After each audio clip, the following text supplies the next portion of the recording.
우리가 살면서 하루에도 수많은 사람들의 얼굴을 마주치며 살아갑니다. 지하철을 탈 때도, 버스를 탈 때도, 또 직장에서도, 또 길거리에서도, 혹은 가정 안에서도. 그러나 이 얼굴이라는 것은 단순한 외모가 아닙니다. 얼굴은 삶의 이야기가 담겨져 있는 곳이에요. 그 안에는 삶의 굴곡과 시간의 흔적과 사람과 사람의 얽힌 관계가 스며 있습니다. 그러니까 얼이라는 것은, 이 단어는 삶의 순간들이 엮여져 있고 겹쳐진 과정이 얼이란 단어입니다. 그러니까 기쁨과 상처와 사랑과 갈등과 이해와 오해가 얽혀져 있는 얼, 하나의 인생을 이루어가는 게 얼이죠. 꼴이라는 것은 그 얽힘이 모양을 이룬 상태가 꼴입니다. 다시 말해서 얼이 시간이 지나 꼴이 되는 거예요. 그것이 바로 우리의 얼꼴이면서 얼굴입니다. 그러나 얼굴은 단순한 표정이 아니라 한 사람이 살아온 이야기들의 흔적이고 타인과의 관계 속에서 빚어진 그 내면이 가지고 있는 총체적인 연합이고 외면적으로 드러나는 현상입니다. 누군가의 얼굴을 마주한다면 그 사람의 지나온 삶의 이야기와 관계의 이야기, 존재의 무게를 만나는 겁니다.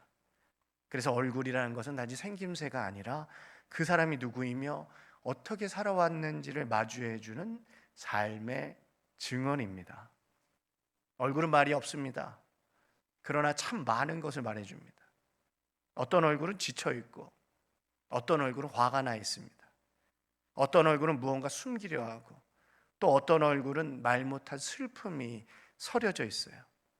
그리고 때때로 우리는 말로는 웃고 있지만 그 얼굴과 말과는 다른 이야기, 고단함과 분노와 허무함과 절망이 그 얼굴에 숨겨져 있을 때가 있습니다. 그렇기 때문에 얼굴이라는 것은 단순한 외모가 아니라 마음의 창입니다. 내면에 무엇이 있는지, 지금 무엇을 바라보고 있는지, 어떤 기대를 품고 있는지 얼굴에 고스란히 드러납니다. 여러분, 우리가 하나님의 사람으로 살아간다는 것은 말뿐만 아니라 얼굴에도 그 얼굴로 복음을 증거한다는 것입니다. 말을 못할 상황에서도, 말이 잘 안 되는 상황에서도 우리의 얼굴은 살아있는 메신저가 된다는 것입니다. 오늘 본문 속에 스데반이라는 한 사람이 등장합니다. 그 장면이 그렇습니다. 스데반은 기적을 행한 사람입니다. 그는 말씀에 능한 사람입니다. 그는 논쟁에서도 지지 않는 지혜로운 사람입니다. 그런데 오늘 말씀에 성령께서는 스데반의 설교나 기적보다 더 강력한 장면으로 우리 이 본문을 마무리하는데, 15절에 보시면 그 얼굴이 천사의 얼굴과 같더라, 이렇게 증언되어 있습니다. 오늘 이 장면은 단지 아름다운 분위기를 묘사한 장면이 아닙니다. 스데반이 얼마나 성령으로 충만했는지, 그의 내면이 얼마나 하나님의 평강으로 가득했는지, 그의 얼굴을 통해서 하나님께서 드러내신 것입니다. 한 사람이 핍박을 당하고 거짓 고소를 당하고 공의 앞에 서 있는 겁니다. 그러나 그는 당황하지 않고, 분노하지 않고, 억울해하지 않고, 그의 얼굴엔 하나님의 임재가 평안 가운데 고요히 흐르는 겁니다. 사람들이 그의 말보다 먼저 본 것은 그의 천사의 얼굴, 곧 성령의 증거였습니다. 오늘 우리가 주목해야 할 질문은, 나는 지금 어떤 얼굴을 가지고 살아가고 있는가? 내 얼굴은 지금 누구를 향해 있는가? 무엇을 담고 있는가? 내가 복음을 전하지 않아도 예수 그리스도의 복음이 전해지고 있는가? 말은 때론 준비해야 하나, 기회를 기다려야 하나, 그러나 얼굴은 준비할 수가 없습니다. 지금 내 안에 충만한 것이 있는 그대로 드러날 뿐입니다. 그래서 얼굴은 곧 내가 누구인지 보여주는 가장 정직한 설교입니다. 오늘 말씀을 통해서 우리가 단지 스데반이라는 한 위대한 증인을 기억하는 데서 그치지 않고 우리 각자의 얼굴을 되돌아보는 은혜의 시간이 되기를 소망합니다. 그리고 우리도 스데반처럼 천사의 얼굴로 하나님을 증거하는 사람 되시기를 소망합니다. 오늘 본문 6장 8절에 보시면 스데반이 은혜와 권능이 충만하여 큰 기사와 표적을 민간에 행했다 그랬어요. 우리가 함께 주목해야 될 첫 장면은 스데반의 사역인데, 많은 사람들이 스데반을 순교자로 기억합니다. 어떤 사람들은 설교자로 기억합니다. 근데 오늘 성경은 그를 소개할 때 그가 설교를 잘했다, 순교를 했다가 아니라 은혜와 권능이 충만한 사람이었다, 이렇게 증언합니다. 말보다 먼저 그의 존재가 증언됩니다. 그가 복음을 말로만 전한 사람이 아니라 삶의 전체가 복음이 되었던 사람. 스데반은 단지 말을 잘하는 사람이 아니었습니다. 오늘 5절에 보면 스데반은 믿음과 성령이 충만한 자였고, 8절에서는 은혜와 권능이 충만하여 기사와 표적을 행했다, 이렇게 강조되고 있습니다. 이것은 단순한 반복이 아닙니다. 그의 삶의 중심이 무엇이었는지를 분명히 증언해 주는 겁니다. 스데반은 설교자나 신학자로서의 수식어보다는 하나님의 은혜와 능력으로 채워진 사람이었습니다. 그가 말씀을 말한 만큼 말씀대로 살아냈고, 그가 지식을 가르친 만큼 능력으로 복음을 나타냈습니다. 나는 복음으로 삶을 살아내고 있는가? 말씀을 알고 있는 것에만 머물러 있지 않은가? 오늘 그 말씀이 나를 통해 세상에 어떻게 드러나고 있는가? 오늘 본문의 헬라어 표현을 살펴보면 은혜라는 것은 단순한 친절이나 성품을 넘어서는 거예요. 카리스, 하나님의 임재와 기름 부음, 그의 말과 태도와 관계 속에서 하나님의 성품이 묻어나는 겁니다. 권능이라는 디나미스, 하나님의 초자연적인 능력, 역사, 예수님께서 병자를 고치시고 죽은 자를 살리셨을 때 그 능력, 또 충만하다 그랬어요. 플레레스, 조금 차 있는 게 아니에요. 넘치도록 가득 차 있는 겁니다. 조금 있는 사람이 아니라 그 안에서 흘러 넘치도록 가득 찬 사람. 그렇다면 다시 묻게 되는 것은, 우리 안에 지금 무엇으로 채워져 있는가? 하나님의 은혜와 능력으로 채워져 있는가? 아니면 나의 확신과 나의 열심으로 채워져 있는가? 오늘 스데반의 사역은 말이 아니라 능력에 있습니다. 오늘 스데반이 큰 기사와 표적을 민간에 행했다 그랬어요. 단지 기적을 베풀었다는 뜻이 아니에요. 기사, 세메이온, 사인, 하나님의 임재, 표적, 하나님의 초자연적인 능력. 중요한 건 이 사역이 어디에서 일어났습니까? 민간에서 일어났습니다. 교회 안에서가 아니라 민간에서, 세상 속에서 일어났습니다. 오늘 스데반은 교회 안에서는 물론이고 교회 밖에서도 하나님의 살아계심을 드러내는 삶을 살았다는 것입니다. 오늘 신앙을 교회 안에 가둬두지 않아야 합니다. 삶의 자리에서, 사람들 사이에서 그 존재 자체가 하나님의 증거가 되는 것입니다. 오늘 살아가는 우리 해명교회 성도 여러분, 우리의 신앙은, 나의 신앙은 교회 안에서만 머물고 있지 않은지, 나의 삶의 현장과 가정과 직장과 일터에서 하나님의 임재가 나타나고 있는지. 우리는 종종 이렇게 생각합니다. 저 사람은 은혜는 있지만 능력은 없어. 저 사람은 능력은 있는데 성품이 좀 부족해. 그런데 성경은 은혜와 권능을 나누지 않습니다. 참된 은혜는 능력을 낳고, 진짜 능력은 반드시 은혜의 성품과 함께 가는 겁니다. 스데반은 기도만 잘하는 사람이 아닙니다. 설교만 잘하는 사람도 아니에요. 그는 하나님의 통로였고, 그를 통해 하나님의 은혜가 흘러가고, 그를 통해 하나님의 능력이 나타납니다. 우리 사랑하는 성도 여러분, 나는 지금 은혜로 충만한지, 그 은혜로 실제로 삶의 열매를 맺고 있는지, 능력으로 나타내고 있는지, 오늘 스데반을 통해 중요한 복음의 원리를 배우는, 복음은 말이 아니라 삶으로 증거되어야 된다는 것을 잊지 마시기 바랍니다. 그는 삶의 자리에서, 세상의 한복판에서 하나님의 은혜와 권능이 흘러넘치는 사람이었습니다. 오늘 이 시대에는 하나님은 그런 사람을 찾고 계십니다. 하나님의 은혜로 채워지고 하나님의 능력으로 드러내는 진짜 증인을 원하십니다. 여러분의 삶도 그런 축복이 되기를 축복합니다. 말보다 더 강력한 복음, 존재로 드러나는 복음을 살아내시는 주님의 성도님들 되시기를 바랍니다. 9절과 10절에 보시면 스데반은 단지 은혜와 권능으로 기사와 표적을 행한 사람만이 아니었습니다. 그는 진리 앞에 서서 지혜와 성령으로 말할 줄 아는 사람이에요.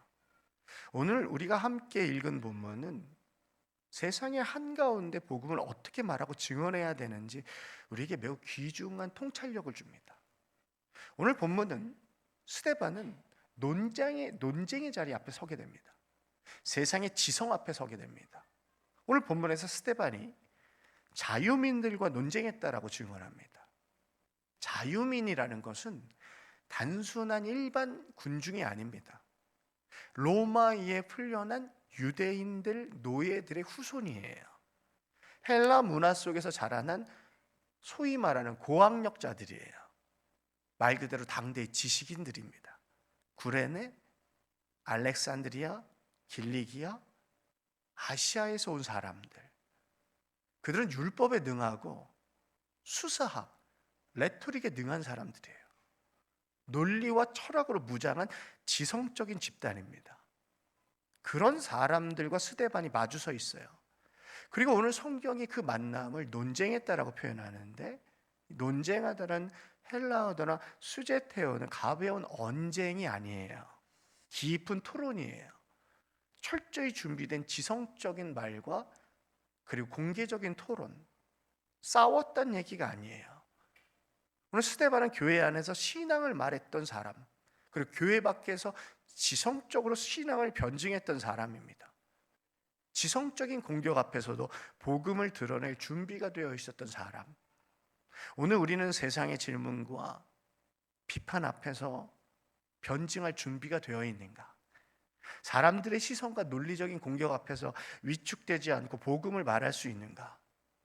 오늘 스데반은 그 치열한 논쟁 속에서 단순한 지식이나 감정이 아니라 지혜와 성령으로 말을 했습니다. 여기서 말하는 지혜, 소피아라는 것은 단순히 똑똑함이 아니에요. 지혜는 하나님의 눈으로 세상을 보는 통찰력, 능력입니다. 상황을 통찰하고 진리를 꿰뚫어 보고 하나님의 편에 서서 분별하는 능력이 지혜예요.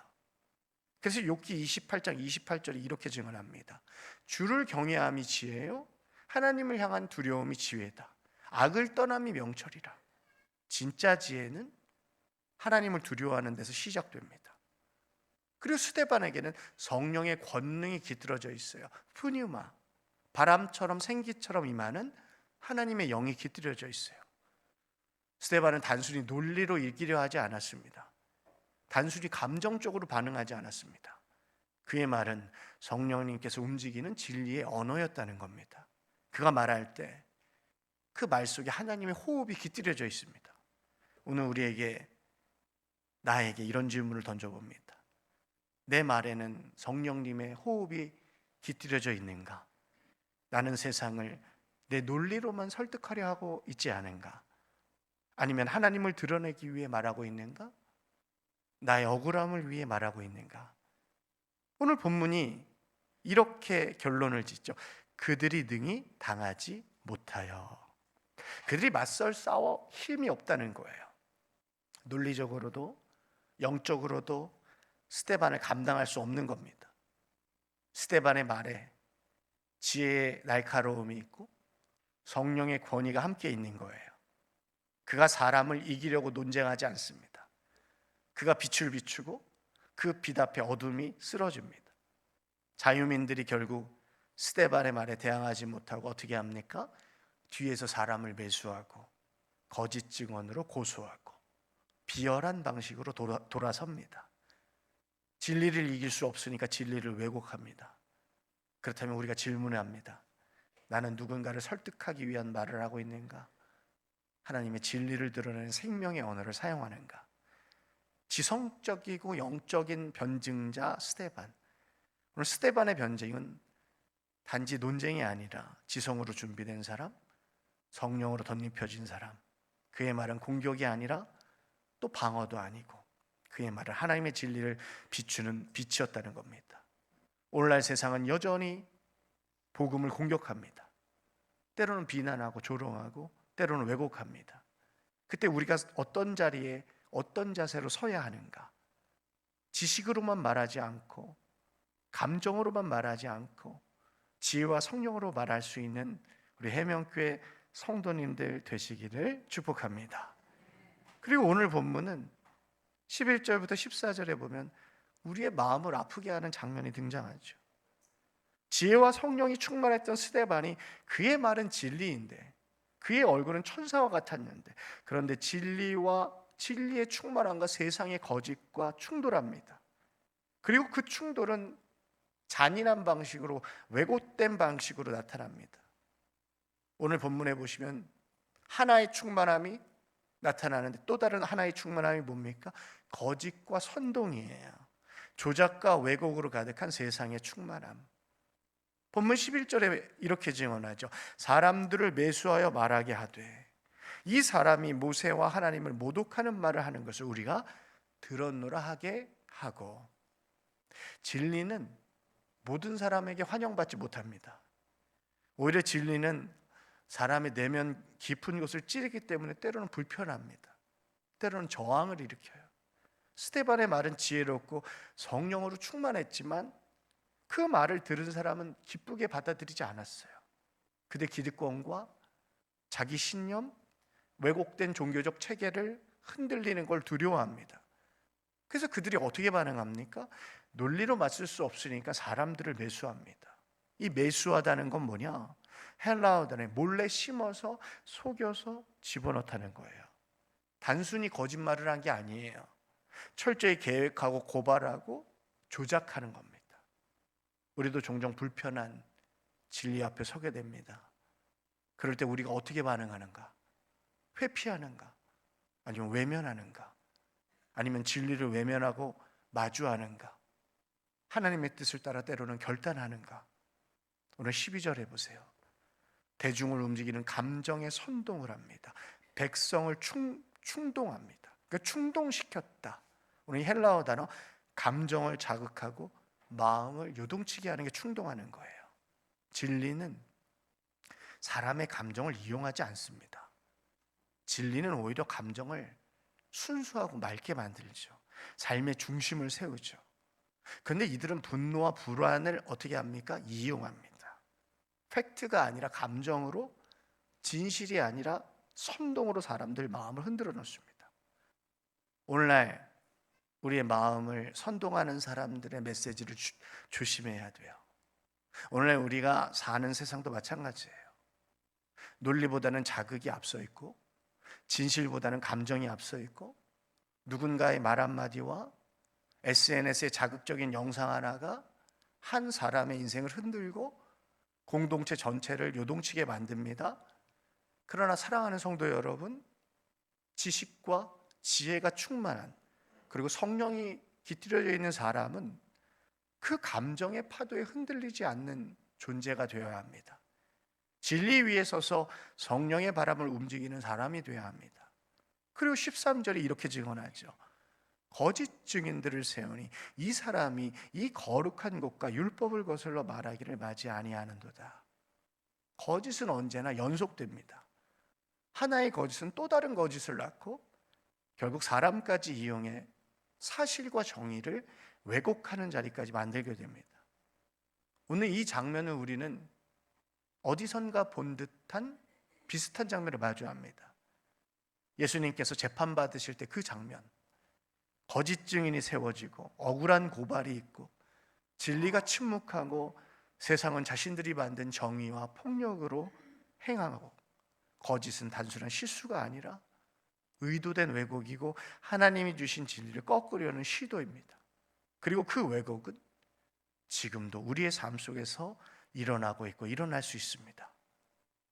내가 누군가를 판단할 때, 내가 소문을 사실처럼 받아들일 때 전체적인 맥락을 모른 채 잘라낸 말만으로 누군가를 정죄할 때 우리는 우리도 모르게 거짓 증언에 가담하고 있을 수가 있습니다. 오늘 진리를 무너뜨리려는 세상의 언어가 있고 왜곡된 고발이 있어요. 14절에 보세요. 오늘 이 나사렛 예수가 이곳을 헐고 또 모세가 전한 규례를 고치겠다고 하더라. 이 말씀을 어디서 들어봤을 겁니다. 요한복음 2장에 보시면 예수님께서 이 성전을 헐라, 내가 사흘 만에 다시 세우리라고 말씀하셨어요. 그런데 예수님은 자신의 몸과 부활을 말씀하신 겁니다. 성전을 실제로 무너뜨리겠다고 말씀하신 게 아니에요. 그런데 그 말씀을 교묘하게 바꿔서 성전을 모독하는 사건으로 몰아갑니다. 진리를 이길 수가 없기 때문에 진리를 살짝 비틀어서 그렇게 거짓을 합니다. 사탄은 오늘도 이 방식으로 일합니다. 100% 거짓이 아니에요. 90%, 99%는 진실인데 10%와 1%의 왜곡을 섞는 거죠. 그런 사람들은 또 속습니다. 그리고 그 왜곡 결국 진리를 훼손하고 사람을 죽입니다. 나는 어떤 충만함 속에 살아가는가?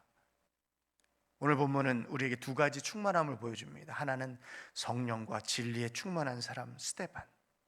그 충만 속에서 말을 했고 삶을 살아갔고 그의 얼굴은 천사와 같았습니다. 그러나 다른 한편 거짓과 선동과 왜곡의 충만함을 가지고 살아간 사람, 세상은 그것으로 가득하고 그 얼굴은 분노와 조작으로 일그러져 있어요. 오늘 그 충만함이 오늘 충돌하고 있습니다.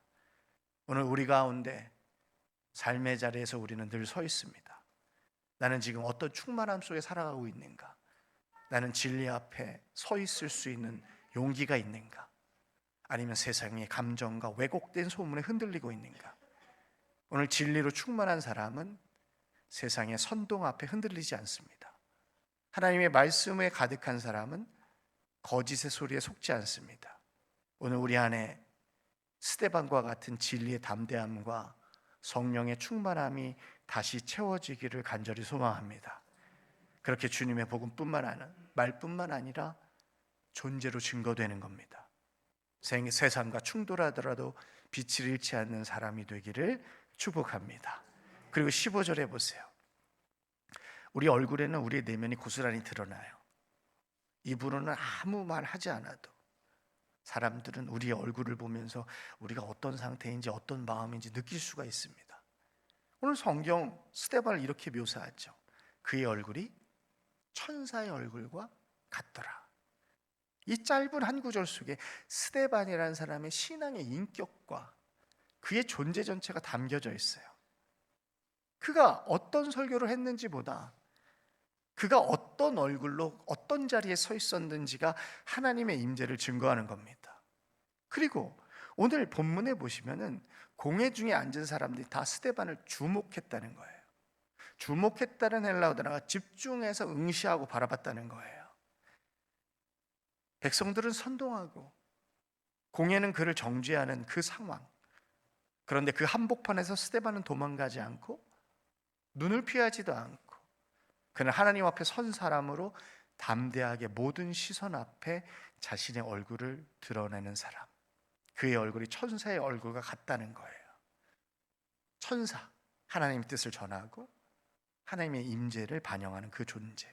얼굴, 프로소폰, 단지 외모가 아니라 프로, 하나님 앞에 그 사람의 내면과 정체성이 담겨져 있다는 게 얼굴이에요. 오늘 스데반의 얼굴은 평온하고 그리고 세상은 공포와 조롱과 분노로 가득 차 있습니다.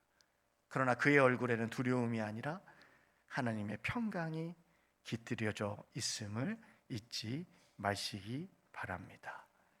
저는 오늘 이 말씀을 묵상하면서 하나의 간증이 떠올랐어요. 이야기가. 일전에 한 집사님이, 그 집사님의 어머니는 오랜 시간 암과 투병했습니다. 항암 치료도 받고 수술도 하고 입원도 하고 또 퇴원도 반복하고 신체적으로나 정서적으로나 모두가 가족이 다 지쳐가던 그런 때, 그런데 마지막 몇 주 병상에서 일어나기도 힘들 정도로 몸이 쇠약해지고 그 고통이 눈에 띄게 심해졌습니다. 그날도 가족들이 함께 어머니를 지켜보고 있었어요. 그 어머니가 이미 의식이 희미해지고 말도 하지 못하시고 그저 숨소리만 간신히 들리는 침묵의 시간이 흐르는데, 그런데 갑자기 그 어머니가 눈을 떴습니다. 그리고 아무 말 없이 자녀들을 바라보셨습니다. 눈동자는 이미 흐려졌지만 그 안에는 놀라울 만큼 순수하고 맑은 평안이 담겨져 있어요. 그렇게 한 사람 한 사람 눈을 마주치고 천천히 조용히 미소를 지으시고 그렇게 하늘나라에 가셨어요. 그리고 그 딸들이 이렇게 고백합니다. 엄마는 마지막까지 두려워하지 않으셨다는 거예요. 고통 속에 있었지만 그 눈빛엔 평안이 있고 얼굴에는 찡그림 대신에 믿음의 미소가 머물러 있었습니다. 정말 천사와 같았다는 거예요. 저희는 그 얼굴을 보고 천국을 믿게 됐습니다. 말 한마디 하지 않으셨지만 그 얼굴 하나로 그 엄마는 우리에게 나는 지금 하나님께 가고 있으니 괜찮다. 너희들도 나중에 그 길로 오면 된다. 그 얼굴을 평생 잊지 못한다는 간증을 제 깊이 들었던 적이 있습니다. 오늘 그 어머니는 말이 아닌 얼굴로 복음을 전하셨습니다. 그 미소 하나, 눈빛 하나가 지식으로도 설교로도 줄 수 없는 하늘의 위로와 확신을 그 자녀들에게 남겼습니다. 죽음을 앞둔 한 성도의 침묵 속의 미소가 그 딸들에게는 복음이 되었고 설교가 되었고 부활의 증거가 되었습니다. 그 순간 그 병실은 고통의 현장이 아니라 하나님의 나라가 임재한 자리가 된 것입니다. 슬픔과 이별이 아니라 소망과 믿음의 공간으로 바뀐 겁니다. 오늘 본문 속에서 스데반도 마찬가지예요. 사람들은 그를 몰아세웠고 거짓으로 고소했습니다. 그러나 사람들은 그의 말을 들은 것이 아니라 그의 얼굴을 보았습니다. 오늘 그 어머님처럼 스데반도 진짜 복음으로 삶의 마지막에서 빛나는 얼굴로 침묵 속에서 말하는 눈빛으로 평안이 묻어있는 그 미소로 천사와 같은 얼굴로 삶의 메시지를 드러냈습니다. 제가 몇 해 전에 어떤 한 마을에 시골에 간 적이 있어요. 그곳에 대장간이 있더라고요. 대장간.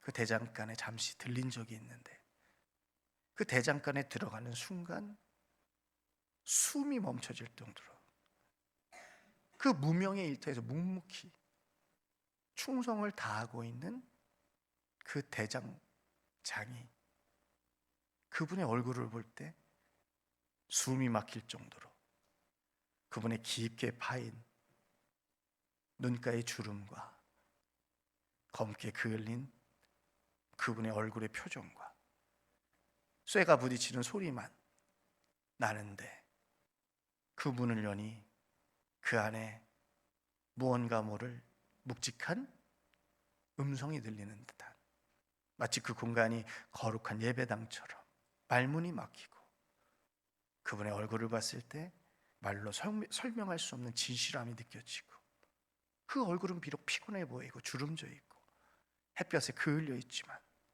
그 눈빛에는 세상의 잣대와 관계없는 자기의 일을 묵묵히 감당하는 그 한 사람이 가진 평온함. 그분은 말을 하지 않았습니다. 단 한마디. 어디에서 오셨어요? 무슨 일로 오셨어요? 그러나 그 짧은 순간 저는 느꼈습니다. 말보다 더 진한 깊숙한 메시지가 그 얼굴에 담겨 있다는 것을. 자신의 손으로 일평생 성실히 하루하루 살아내었던 그 분의 얼굴, 그 얼굴 하나가 설교보다 더 깊은 감동을 전하는 것. 그날 저는 말이 아닌 삶이 전하는 복음이 무엇인지, 전제로 전하는 진실함이 무엇인지 배웠습니다. 우리 사랑하는 성도 여러분, 하나님 때로는 그 대장장이 얼굴에서도 자신의 얼굴, 영광을 비추십니다. 오늘 이 빛나는 강단이 아니라 무명의 일터에서 묵묵히 충성하는 사람에게 그자의 얼굴을 통해서 하나님의 진리가 흘러가게 하시고, 그리고 지금 우리에게 묻고 계십니다. 오늘 당신의 얼굴은 지금 무엇을 말하고 있는가? 오늘도 우리의 말보다 우리의 얼굴이 세상 가운데 복음을 전하는 얼굴이 되기를 축복합니다. 하나님 앞에 선 얼굴, 진실함과 평안이 담긴 얼굴로 살아가는 우리 해명교회 성도님들 되시기를 축복합니다.